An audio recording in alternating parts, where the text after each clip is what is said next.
Bueno, como había comentado Fabricio, yo soy médico, estoy haciendo investigación en el área de informática en salud y la idea es que estoy haciendo investigación en cómo los juegos pueden ser usados para la salud. Pero antes de empezar con eso, yo lo que quería hacer era contarles un pequeño secreto. Y es algo que yo trato de ocultar, pero bueno, a lo mejor alguna persona de ustedes con un ojo para el detalle se ha dado cuenta. Yo soy un poco alto. Es un tema que, por lo general, la gente me ha comentado que es algo que se puede llegar a ser visible, alguno que tiene el ojo medio disparito. Pero bueno, tiene ciertas desventajas. La desventaja es que en realidad esto es un pantalón largo. Pero no es una bermuda, es en realidad un pantalón de uno de los chicos del Gato y la Caja. La otra ventaja que tiene es que, bueno, soy bastante visible. ¿Dónde estoy? Acá está. Esta, por ejemplo, es una foto que estoy con mis familiares. Y como que uno se imagina que está en otra escala, ¿no? Es un tema como, hay un cierto tamaño. Es como que si estuviésemos jugando al ¿Dónde está Wally? Si el libro se llamase ¿Dónde está Guido? Sería muchísimo, pero muchísimo más fácil. O sea, más corto seguramente. Y en esto me hace pensar un poco en otro juego, otra forma en la que uno está jugando, que es el libro este de ¿Dónde está Wally? Y un juego que yo jugaba cuando era chico, el Carmen Sandiego. ¿Algunos de ustedes conocen el Carmen Sandiego? Vamos con el Carmen Sandiego. O sea, el tema con el Carmen Sandiego es un juego que lo voy a explicar un poco para aquellos que no lo conocen. La idea era que era un juego en donde uno tenía que intentar seguir una serie de pistas y estar buscando a esta persona que era Carmen Sandiego y teníamos que hacer preguntas e ir aprendiendo sin darnos cuenta un poco de cosas de las capitales, que la bandera de uno era este color, que la capital de China era Pekín. Y estoy seguro que hay mucha gente que sigue pensando que la capital de China es Pekín y no piensa en Beijing por un tema de que lo aprendió de esto.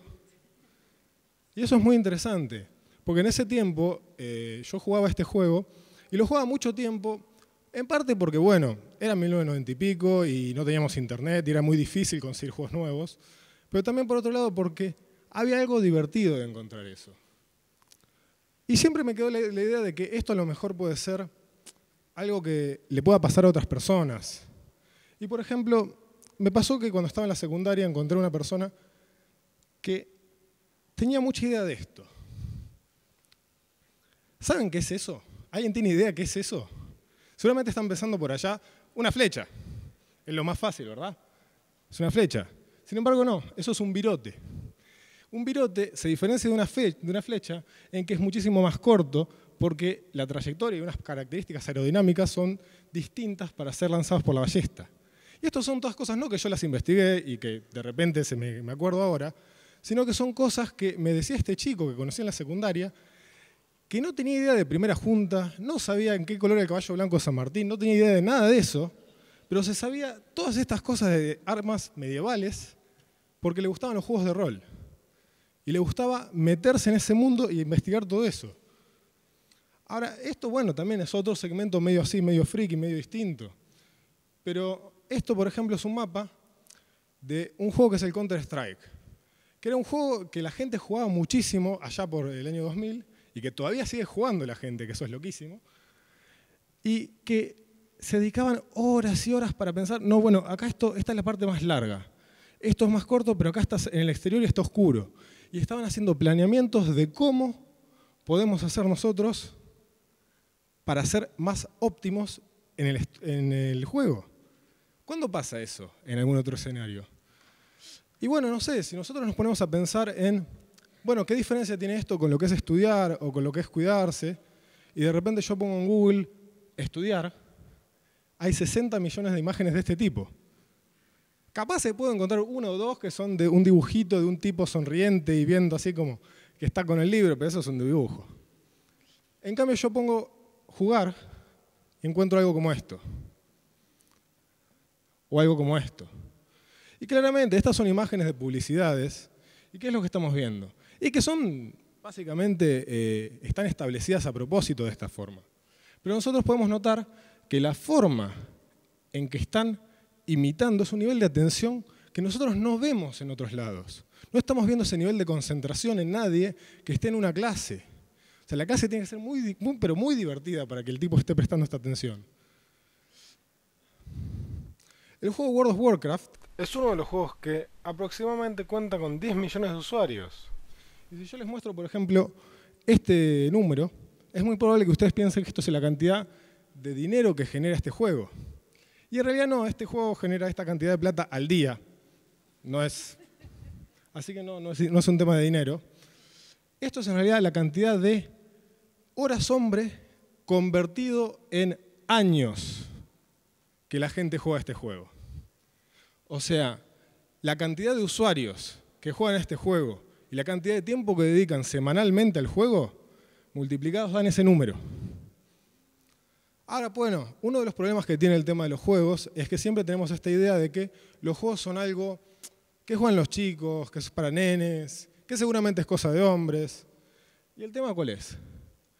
Nosotros podemos ver que la mayoría del promedio es de 25 años de edad y que el 40% son mujeres. No que juegan puntualmente al World of Warcraft, sino en general estos de los informes de la GDC. Y también vemos que a medida que pasa el tiempo es más grande la gente que juega y el porcentaje se va igualando. O sea, es interesante. Pero ¿cuál es la consigna de esto? ¿Qué es lo que quiero decir de esto? Y básicamente que los que juegan van a jugar. Entonces, ustedes pueden pensar, bueno, ¿esto es qué pasa? Porque claramente el juego es muchísimo más fácil, es más entretenido que lo que es estudiar o que lo que es hacer algo por uno mismo, ¿verdad? Más fácil. O sea, esto es el Super Mario, es un juego que seguramente alguien tiene en la cabeza. La idea de acá es que esta bandera, cuanto más alto Mario toca a la bandera, más puntos gana. Parece fácil. Sin embargo, tenemos cosas como, por ejemplo, estos videos que encontramos en internet.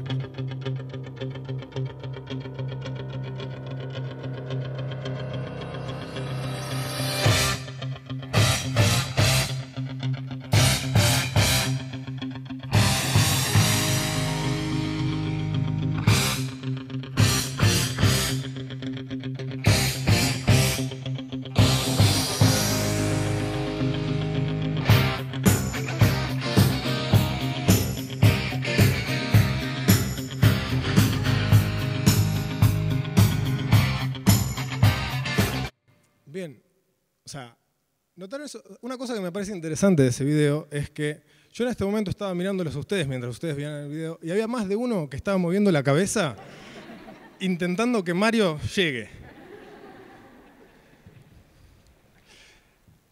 Es muy interesante porque ¿qué es lo que estamos pasando? En realidad se ha estudiado y entre el 60 y el 80% del tiempo que pasa una persona jugando está fallando, está errando.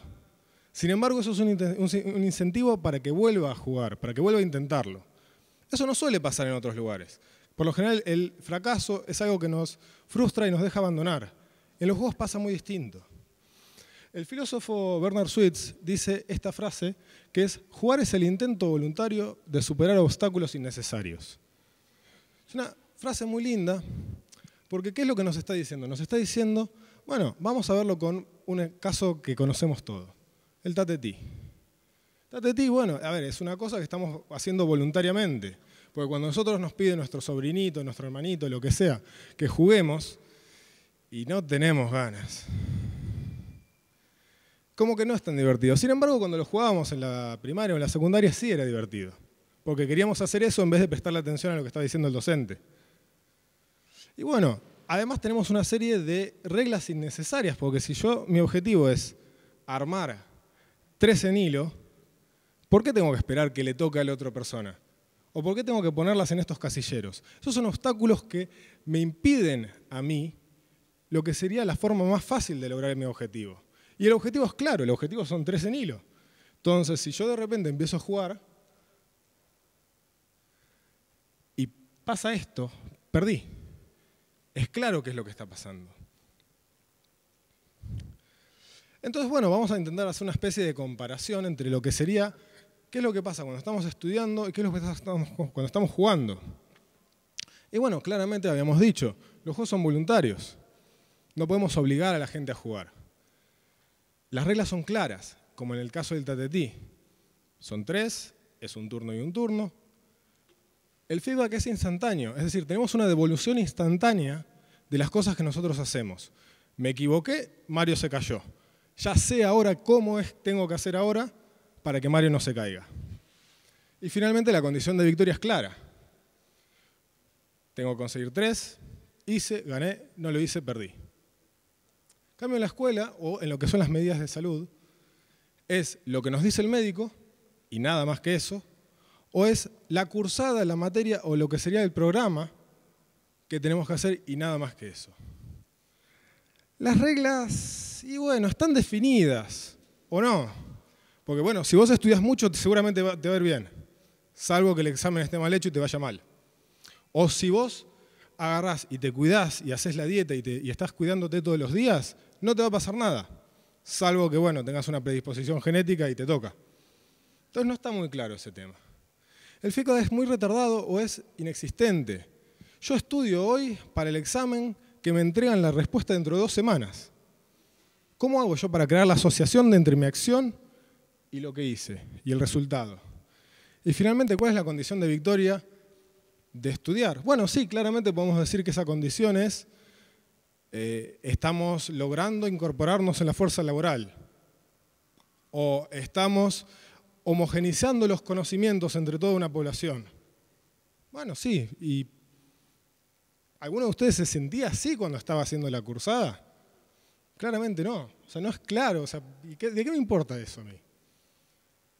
Entonces es claramente que estamos hablando de naranjas y manzanas, estamos tratando de comparar 2 cosas completamente distintas. Quiero comentarles un poquito de este fenómeno interesante que se llama el estado de flujo.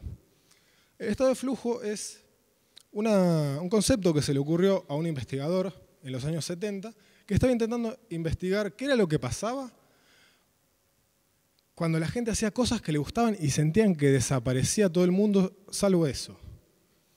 La idea que lo que él decía era que a medida que pasa el tiempo, si la dificultad se mantiene, nos aburrimos. Tiene que ser cada vez más difícil.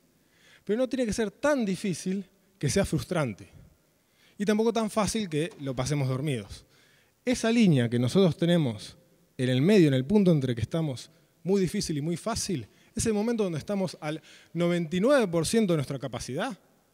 No al 100% porque al 100% nos abruma, al 99%, eso es el estado de flujo, es esa sensación de estoy perdido en lo que estoy haciendo.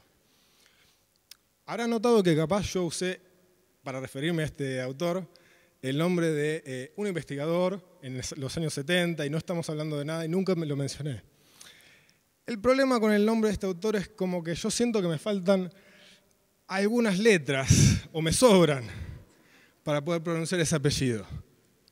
O sea, no quiero ni intentarlo, parece como que estuviésemos invocando algún tipo de monstruo del otro mundo.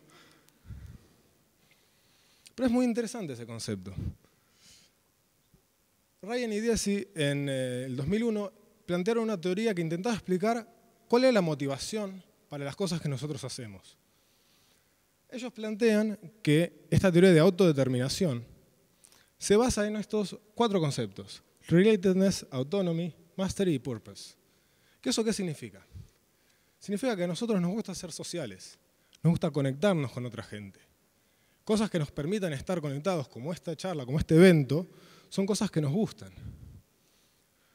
Nos gusta sentirnos libres, nos gusta sentir que podemos controlar nuestras acciones. Nos gusta la adversidad, eso es el mastery, el aspecto de superar las dificultades. Pero más que nada también nos gusta el encontrar el propósito, el encontrarle un sentido a las cosas que hacemos. Entonces, si nosotros nos ponemos a pensar, ¿cómo conciliamos nuevamente lo que es esto, de esta naranja con esta manzana? Se ve bastante complicado. Nosotros sabemos de alguna forma intuitiva que si la clase es entretenida, puede funcionar. Pero por lo general tenemos algunos intentos así como esto, no sé si se llega a leer, pero básicamente es un problema de física que dice, tenemos un recipiente de acero que tiene una cantidad de agua, y abajo la docente dice, es medio áspero este problema. ¿Qué tal si le ponemos un poco más de diversión? ¿Y qué es lo que dice abajo? Tenemos un Superman de acero que contiene agua. Por lo general son ese tipo de inventos, ese tipo de intentos para lograr algo. Y en la salud es básicamente lo mismo, o sea, es un... Sí. Bueno. Hay algunos intentos que van un poquito más para el otro lado, que es por ejemplo este caso de ClassDojo.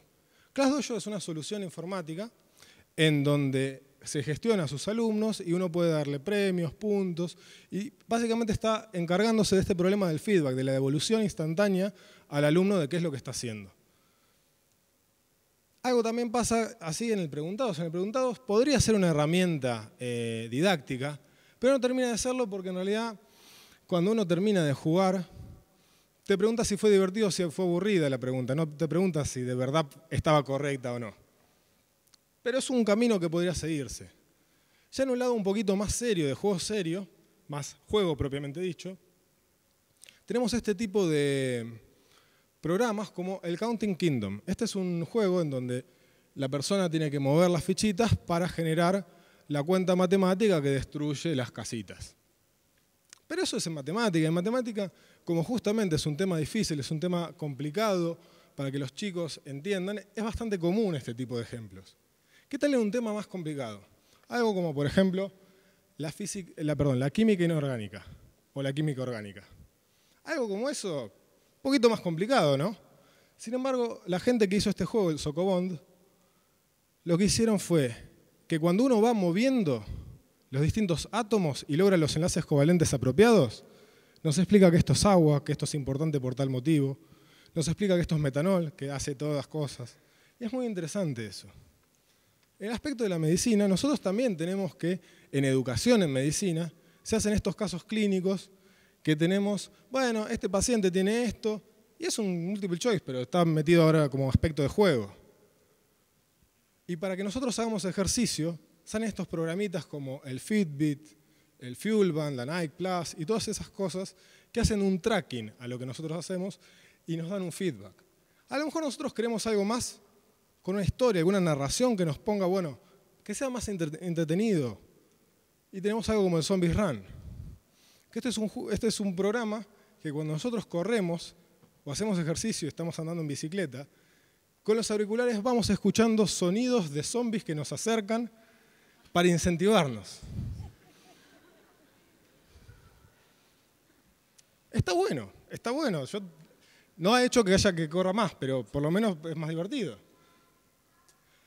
Y una cosa que nosotros en el Hospital Italiano estamos haciendo en este momento, estamos con el tema de los pacientes diabéticos, los chicos diabéticos. Es una enfermedad muy interesante y muy complicada, porque por lo general es algo que se descubre entre los 10 y los 15 años, la diabetes tipo 1. Entonces el chico tuvo 10 años de ser una persona común y silvestre como todos sus compañeritos, y de repente ahora se tiene que pinchar, de repente ahora tiene que cuidarse, se tiene que llevar su propio lunch, todas cosas que antes no hacían y que lo marginan. Y no solamente eso, sino que como es una enfermedad crónica para toda la vida, el horizonte está allá a lo lejos. Tengo que hacer esto todos los días. Nosotros, nuestro proyecto, lo que hizo, que lo presentamos en un congreso en Estados Unidos y acaba de quedar finalista en innovación, la idea es convertir una aplicación como la que está ocurriendo en este tema de lo de los zombies o en el tema del Fitbit para hacer ejercicio, en donde le estamos dando puntos a los chicos por hacer las cosas con su tratamiento. Tiene un listado de cosas que tiene que hacer en el día y cuando lo hace bien, recibe premios. Tiene un aspecto social en donde comparte esas cosas con sus amigos que también tengan la enfermedad y el aislamiento que siente esta persona ya no está porque ahora se siente que es parte de un grupo. Al mismo tiempo ahora tiene un propósito, ahora está dándole poder a sí mismo, está teniendo poder sobre su enfermedad, no es algo que le dice el médico que tiene que ser así.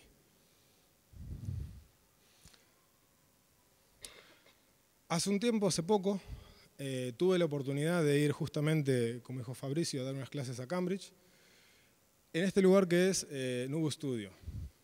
Nubu Studio, como pueden ver, no es de un aula muy convencional, tenemos el set de batería por allá. Fue una cosa muy interesante cuando llego porque estoy ahí y me dicen, bueno, no, acá tenemos el taller de robótica, acá tenemos el taller de carpintería, allí está la sala de audiovisual, allí está esto y lo otro.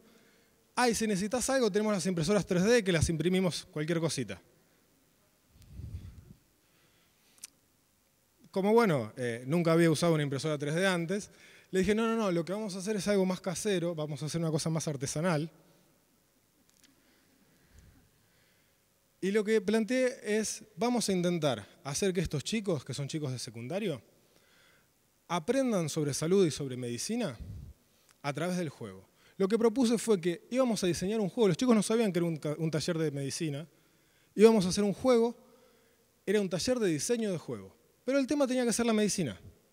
Ellos podían elegir cualquier tema de medicina y tenían que desarrollar el juego.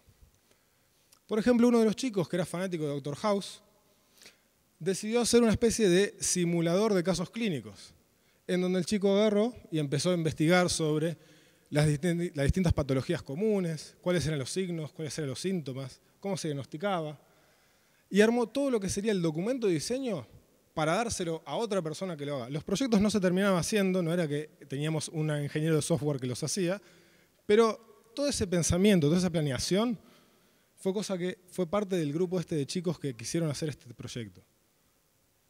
Otro grupo de chicas estaba muy interesado con el tema y estaban un poquito rellenitas, entonces querían bajar de peso.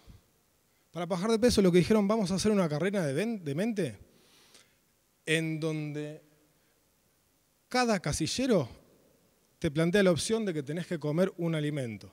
Y de esas tarjetitas tenían valores nutricionales y valores de ricura, de sabor. El jugador tenía que elegir si comía algo rico o si comía algo sano y tenía que mantenerse siempre en un cierto nivel. Y todo eso es con información que ellos estaban investigando.